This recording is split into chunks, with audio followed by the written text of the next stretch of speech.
Hello. Hello, can you hear me? Yeah, very well. Who is calling from where? Oh, I can hear you good. Well, we hear you very well. Okay. Good evening, BSA. Good evening. Who is calling from where? You just forget who is calling and from where. Oh, okay, no problem. But your voice is very clear and beautiful. Oh, okay. I thank God. Thank God for that. Yes. I just want to highlight us on something. I want you to know something. You know, we can blame all the pastors for everything they're doing or whatsoever. Right. But I want you to know something. You know, the people are actually the problem. Right. You know, I want to say something that happened when I was like a child, when I was in the village with my grandma. Let me just start from there. I know I have 4 minutes, but let me just explain something. Don't worry, take your time, yeah. There was a festival in my village. Yes. Whereby all the king's family, you know, they have to go around the whole medicine men in the village to fortify them. Right. And my grandma happened to be, she gives people medicine for conception, like women who are having problems with their stomach. If they can't conceive, you know, she prepared some kind of local medicine for them, and it helped them out. So when they came to her place, after she had fortified them in her own way, do you know that the two of the wives, they were not convinced that they are okay. They were asking her for water in the pot. Mm-hmm. They told her, "Oh, Mama, you don't have water in the pot. You know, you have to give us something." And then she was saying, "No, you are okay. I have already done my part." And they said, "No, we need something." And she came to us and we had the children, she was just asking us, "I don't have water in the pot." So my senior sister said, "Just prepare a native chop, put inside water and give to them."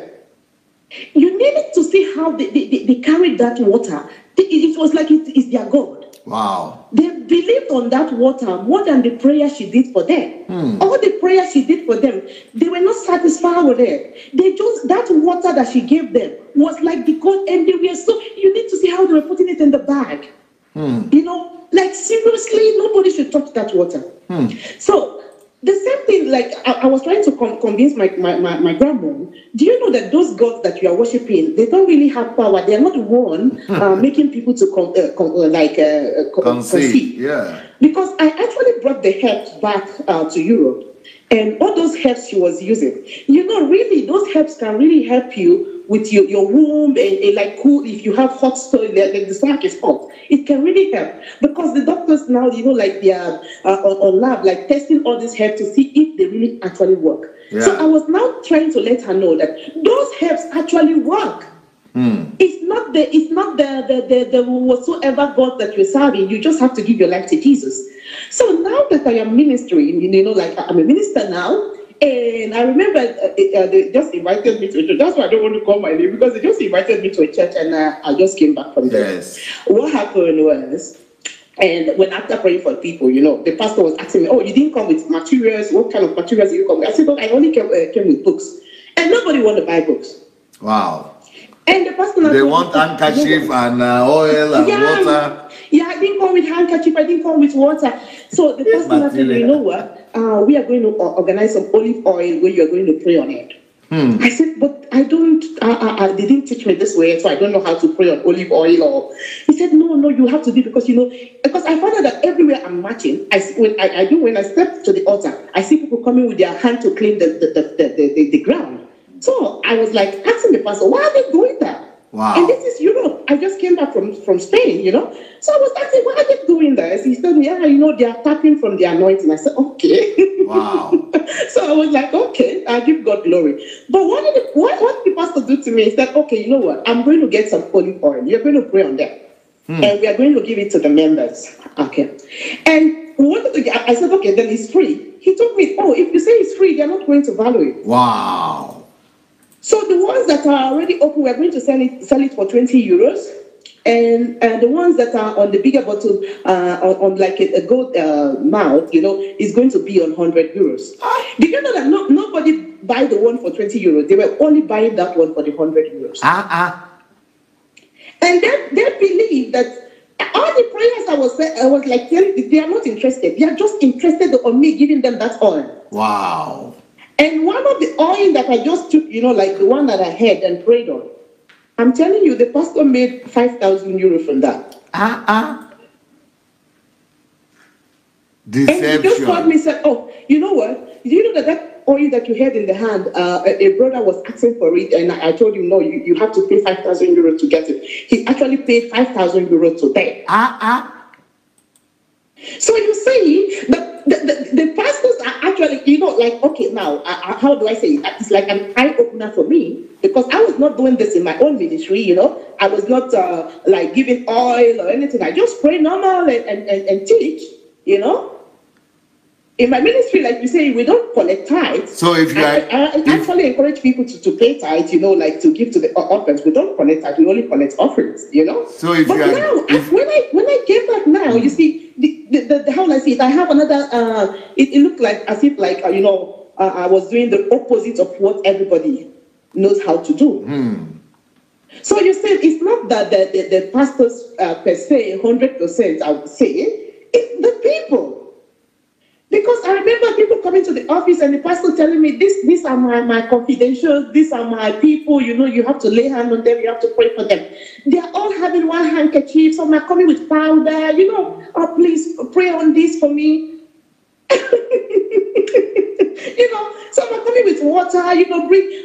I said, okay, but, you know, I'm not used to this. I don't know how to do it. They were like praying on everything they bring, you know. But when I came back, I said, okay, I was telling my people here, I said, what I saw in Spain is another, you know, another system. The people don't want to even listen to what you're teaching them. They don't even want to listen. If you watch this platform now that you're on, you see, there are not much people. But go to a platform now where one sister is selling one handkerchief. There will be like 8,000 people watching. Yes, I saw that. There will be like 10,000 people watching. Yep. That is what the people want.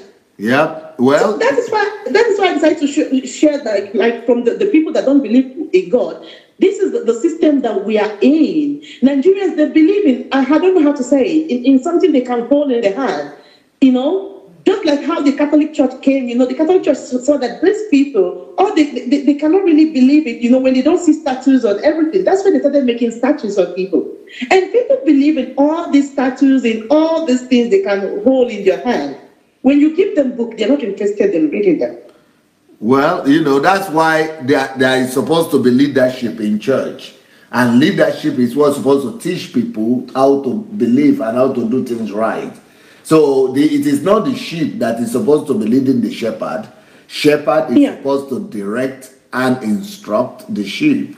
So if the people are like that, that is what pastors are supposed to be there for. And really, I will tell you that if the pastors have not allowed for that, being a pastor for over 20-something years, I tell you that if the pastor any church that the pastor doesn't allow for that, no matter how much the people want that, it will never happen there.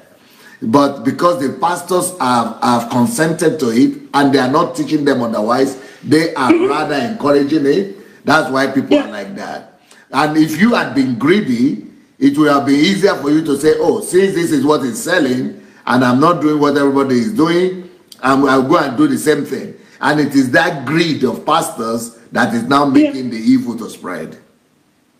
It's true, because it was like, you know, I was really surprised. You know, like when you are teaching, people are coming to the altar, like to come and drop money on the altar. So I was like, okay, what is going on? Because I'm not used to this, you know, people are coming to the altar to drop money, you know, people just want to shake you, and when they're shaking you, they're giving you money, and the money, they're writing their telephone numbers on the money. So I'm like, what is this? Believe me, if pastors didn't teach that, and pastors didn't encourage that, you from your house, you yourself didn't know about that because you have not been exposed to that. There's no way church members will just get to know how to do all that rubbish without the pastor's consent. Oh my God. Yeah. And please, sir, I want to ask you for something, please. And by the way, I wanted to tell you that thing you are talking about, that people would like to touch something tangible, something like a meat. I've thought about that. I will encourage you to go and look at my series on paganism, and my series, paganism, is because paganism, and another one is called syncretism. I explain everything, why people want that, where that is coming from, and you know, the whole nature of it. Okay. You have to go to YouTube, Sunday ADELAJA official, or just go to YouTube and say Sunday ADELAJA paganism series, and you will see, or syncretism series. You will enjoy that series very well. Okay, so please, there's something I want to beg you. I don't know if it's possible. You know, you're always having a program. I think 6 o'clock before this night program. Yes, interview. I don't know. Is it possible that we change that? Because you know, I don't know. I'm not like it's just an appeal for the people back home. You know, like the broken. I don't know, like a place where they can have like a broken English. I don't know, the vernacular. Yes. How do I say this pidgin English? Yes. To teach the market women. Yes. Is it possible? And can we have something like CD for them? You know, they can't read. They can't read books. They are not interested. Okay. You know, like I don't know, like something like a CD where they can, you know, if you go to Nigeria, you see everywhere you go, their music playing everywhere. You know, the people that are selling CDs, you know, when they start to hear this in the market, you know, it's going to change their own mindset. Right. Because they are also a victim of this. They also, if you tell them not to give, they will still go and look for one babalawo to give money to do something for them. You know. So I don't know if it's possible that, like, maybe you can have 1 hour for broken English, not I don't know, not like real English, you know, like people for the market women to listen, for every other person that cannot. I don't know how to put it. That everyone can just like come listen to you and understand what is really going on, because the message has to start from the grassroots, from home. Right. You know. I don't know if it's possible for you to do something, or maybe the time that Maiwa used to do something. I don't know.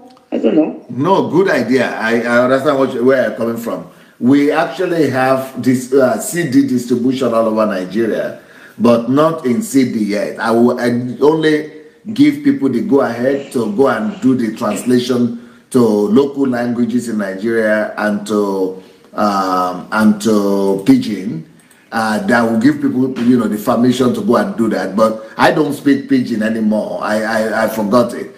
And the same thing, I don't even speak my Yoruba language anymore. I forgot because of Russian language. So, oh no. Yeah, so what I could do is to give people permission to go. And anybody can do it. Whoever is listening to me now can go ahead and do that. So, but for the 7 p.m., you know, that is out of the question because I will not be able to talk to them.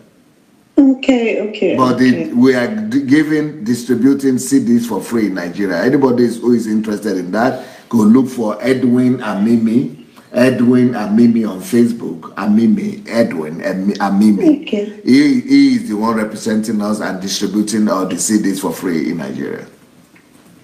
Okay. Right. Okay, thank you, sir. God bless you. No, not a big deal. Thank you so much. Yeah. Blessings. Yeah.